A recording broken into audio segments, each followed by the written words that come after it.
Welcome. In this video, I'll show you how to connect to Airtable to make .com. All right, so first up, open up your scenario. Now go ahead and click on the plus sign right here besides the current module. All right, click on it. Now go ahead and look for Airtable. Click on the first link right here. Now go ahead and select your action. For example, create a record. Now there will be a pop-up. Just click on create a new connection. Click on it. Now go ahead and select Airtable OAuth. All right. As Airtable token or key is not available, just click on it and hit on save. It's going to open up a new tab. Just wait for it to load. And here, you're going to want to click on add a base. Select your base. If you want to add all resources, go ahead and do so. If not, just click on grant access.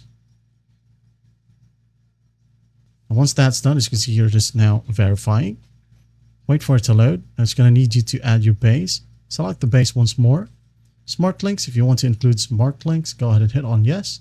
And here we have the table. Just select the specific table, for example, scripts right here. Okay. Or maybe members, just like that. Put in the name, email, phone number, and some other stuffs right here. Just hit on save. And once done, as you can see here, there are no errors.